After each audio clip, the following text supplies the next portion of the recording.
1999 թվականի հոկտեմբերի 27, այս ամսաթիվը մենք հաճախ ենք հիշում։ Սրա հետ կապված իրողությունը տեղի ունեցավ երկրի ամենապաշտպանված շինության ներսում։ Այստեղ կայացվում են պետության կարևորագույն որոշումները, որտեղ գտնվում է ողջ քաղաքական վերնախավը, եւ որը հսկվում է ազգային անվտանգության եւ ներքին գործերի նախարարության հատուկ ստորաբաժանումների կողմից։ Թվում է այստեղ նույնիսկ ասեղ անցկացնելը անհնար է։ Բայց 1999 թվականի հոկտեմբերի 27-ին երեկոյան ժամը 5:15 5 տղամարդ զինված կալաշնիկով ինքնաձիգներով հանգիստ առանց որևէ լուրջ դիմադրության հանդիպելու մտնում են այդ շենք, հասնում են մինչև գլխավոր դահլիճ եւ գլխատում Հայաստանի Հանրապետությունը։ Պաշտոնական վարկածը մեզ տասնամյակներ շարունակ համոզել է, որ սա ընդամենը մի խումբ ֆանատիկոսների ինքնուրույն ծրագրած եւ իրագործած ահաբեկչություն էր։ Բայց արդյոք դա հնարավոր է զուտ տեխնիկապես։ Եթե մենք մի կողմ դնենք հույզերն ու քաղաքական ենթատեքստերը եւ դեպքերին նայենք միայն թվերի, բալիստիկայի, անվտանգության կանոնակարգի եւ ժամանակագրության տեսանկյունից, կբացահայտվի մի սարսափելի պատկեր։ Պատկեր, որն ապացուցում է այն, ինչ տեղի ունեցավ խորհրդարանում, ուղեկցվում էր անբացատրելի տեխնիկական եւ կազմակերպչական անոմալիաներով։ Այսօր մենք կխոսենք հոկտեմբերի 27-ին տեղի ունեցած տեխնիկական անհամապատասխանությունների մասին։ Օրինակ, ինչպես անհետացավ կապը ամենակրիտիկական պահին, ինչու չաշխատեցին անվտանգության համակարգերը եւ ինչ էր կատարվում շենքից դուրս։ Եկեք սկսենք։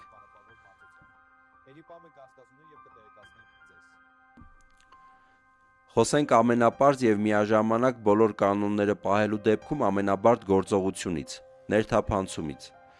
1999 թվականին ազգային ժողովի շենքն ուներ անվտանգության մի քանի օղակ։ Արտաքին հսկիչ անցագրային կետեր եւ ներքին պահակակետեր հենց ներսի դահլիճի դռների մոտ։ Սա նշանակում է, որ ցանկացած անձ պետք է անցներ առնվազն 3 մակարդակի ստուգում։ Նայիրի Հունանյանի խումբը բաղկացած էր 5 հոգուց։ Նրանք կրում էին երկար վերարկուներ, որոնց տակ թաքցրել էին AK-47 եւ AKM տիպի ինքնաձիգներ, ծալված կամ հանված կոթերով։ Հիմա եկեք հասկանանք տեխնիկական պարամետրերը։ Լիցքավորված կալաշնիկովի ինքնաձիգը կշռում է մոտ 3,6-ից 4 կիլոգրամ։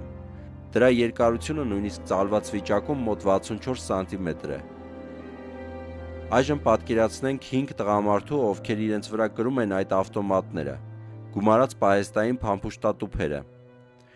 Նման բեռով քայլելիս զենքն անխուսափելիորեն հարվածում է ոտքերին, փոխում է մարդու կեցվածքն ու քայլվածքը։ Զինվորական կամ ոստիկանական տարրական պատրաստվածություն ունեցող ցանկացած աշխատակից դա պետք է նկատեր անմիջապես։ Պաշտոնական հետաքննությունը ասում է, որ նրանք մոտեցել են Դեմրջյան փողոցի կողմից։ Նայիրի Հունանյանը ներկայացրել է լրագրողի հին ժամկետնանց վկայական եւ նրանց պարզապես թողել են ներս։ Այստեղ ի հայտ է գալիս առաջին մեծագույն տեխնիկական հարցականը։ 1999 թվականին պետական կարևորագույն շենքերում արդեն կային ստացիոնար մետաղորսիչ սարքեր։ Անհնար էր 5 ինքնաձիգ անցկացնել դրանց միջով առանց ազդանշանի։ Ուրեմն կամ այդ սարքերը դիտավորյալ անջատված էին հենց այդ օրը, կամ անվտանգության աշխատակիցներն ունեին հստակ հրահանգ՝ աչք փակել եւ լրագրողների նկատմամբ խստություն չցուցաբերել։ Ավելին, անցակետից մինչև նիստերի դահլիճ բավականին մեծ տարածություն է, միջանցքներ եւ աստիճաններ։ Նիստի ժամանակ դահլիճի մուտքերը պետք է ունենային ուժեղացված պահպանություն, բայց հրապարակված կադրերից հստակ երևում է, որ ահաբեկիչները մոտենում են դահլիճին, կտրուկ բացում դռներն ու սկսում են կրակել։ Ոչ մի դիմադրություն, ոչ մի պահակակետ։ Սա ոչ թե անփութություն էր, այլ կազմակերպված գործողություն, որն ապահովել էր ազատ միջանցք մարդասպանների համար։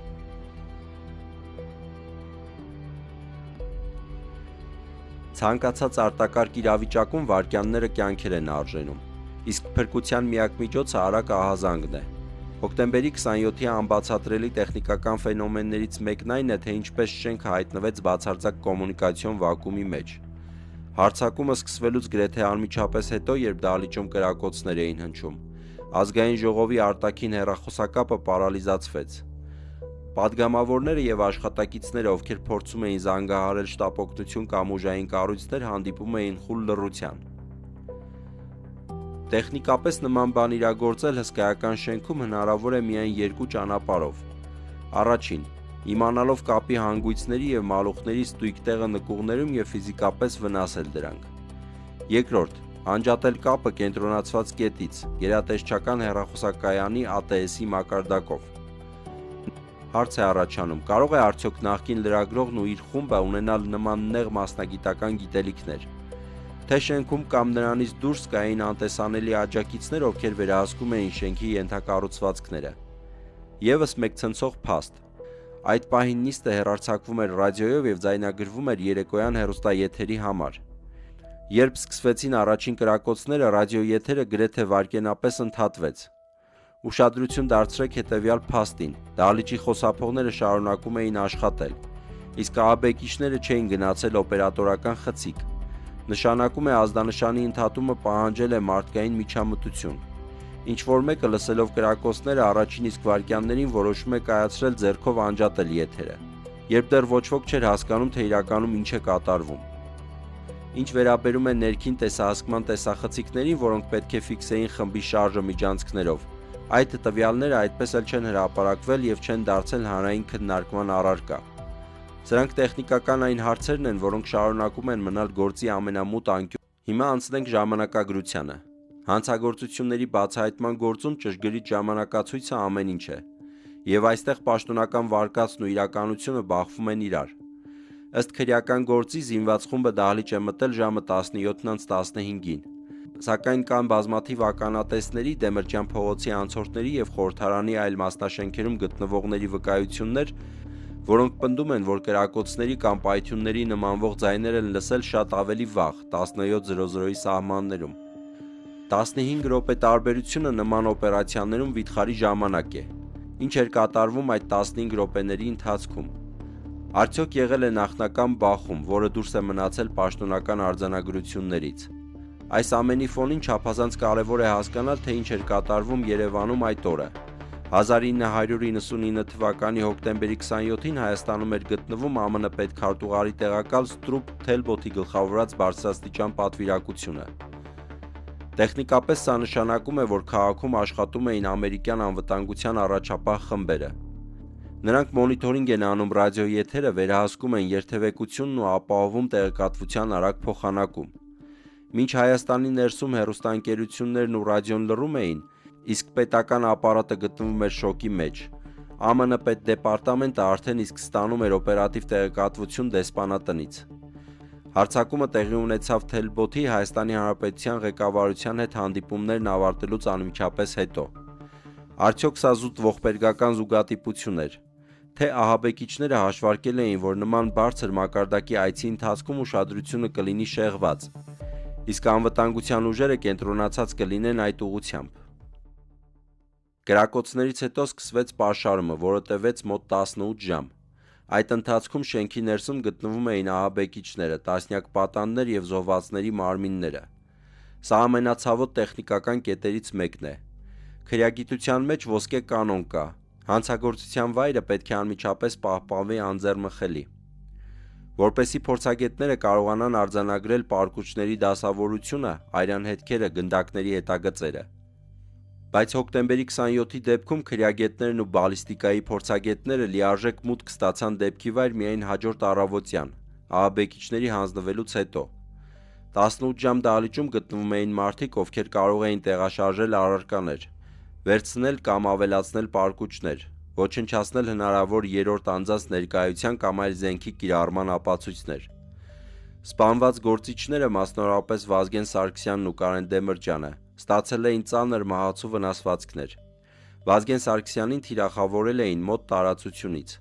իսկ Կարեն Դեմրճյանի վնասվածքի հետագիծը ներքևից վերև համապատասխանում էր դահլիճի միջանցքում կանգնած ահաբեկիչների դիրքին։ Սակայն այն փաստը, որ հանցագործության վայրը 18 ժամ մնացել է առանց մասնագիտական արձանագրման, հիմք է տալիս կասկածելու դեպքի վայրի նախնական պատկերի անաղարտությանը։ Ինչ էին բանակցում այդ գիշերը, ինչու չկիրառվեցին հատուկ նշանակության ուժերը գրոհի համար, երբ կային դրա համար անհրաժեշտ բոլոր տեխնիկական միջոցները։ Այս հարցերը մինչ օրս բաց են։